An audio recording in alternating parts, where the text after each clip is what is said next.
তো বন্ধুরা, আমার এখানে সব পকোড়া ভাজা।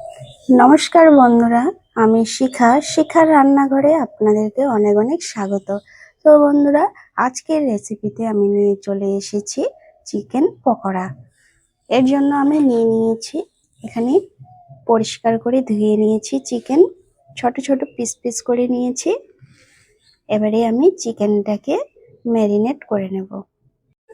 দিয়ে দিব স্বাদ মতো লবণ, দিয়ে দিব হলুদ গুঁড়ো, দিয়ে দিব আদা রসুন বাটা, দিয়ে দিব কাঁচা লঙ্কা কুচি, দিয়ে দিব চালের গুঁড়ো, দিয়ে দেব বেসন, দিয়ে দেব খাবার সোডা, দিয়ে দেব পেঁয়াজ কুচি।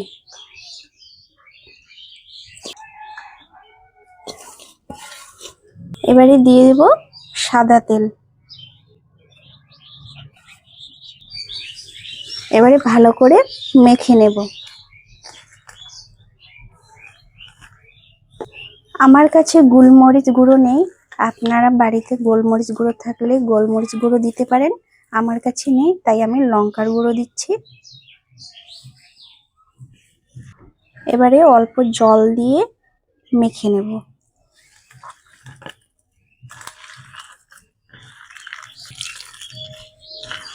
ভালো করে চটকে চটকে মেখে নেব। এবারে দিয়ে দেব লেবুর রস।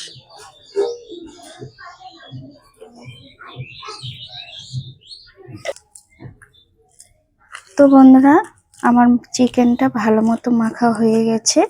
এবারে আমি এটাকে ঢেকে রেখে দেব আধা ঘন্টার জন্য রেস্টে। তো বন্ধুরা, আধা ঘন্টা হয়ে গেছে। আমি কড়াই বসিয়ে দিয়েছি। কড়াইয়ে দিয়ে দেব সাদা তেল।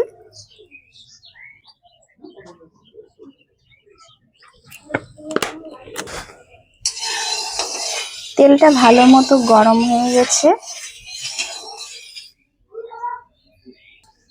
এবারে পকোড়াগুলোকে একে একে দিয়ে দেব।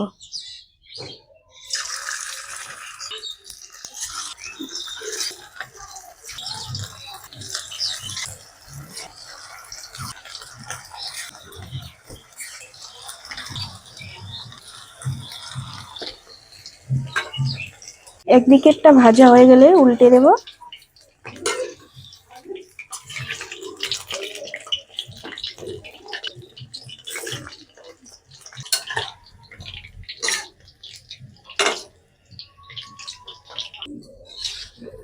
দেখুন বন্ধুরা, আমার পকোড়াগুলো সব ভালো মতো ভাজা হয়ে গেছে। এবারে আমি তুলে নেব।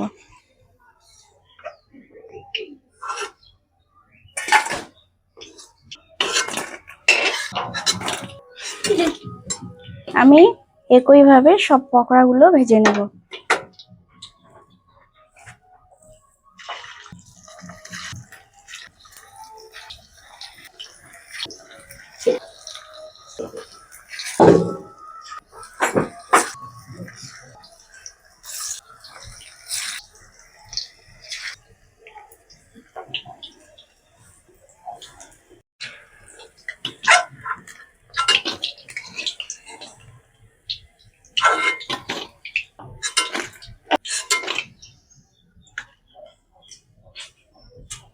তো বন্ধুরা, আমার এখানে সব পকোড়া ভাজা হয়ে গেছে।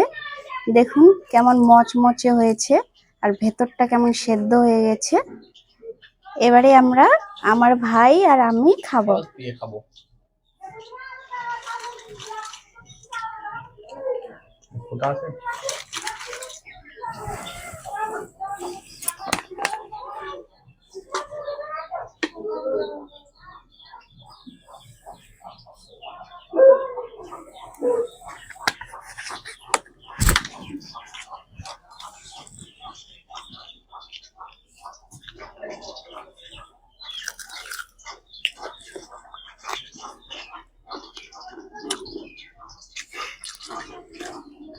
দারুণ হয়েছে বন্ধুরা, পকোড়াটা খেতে দারুণ লাগছে।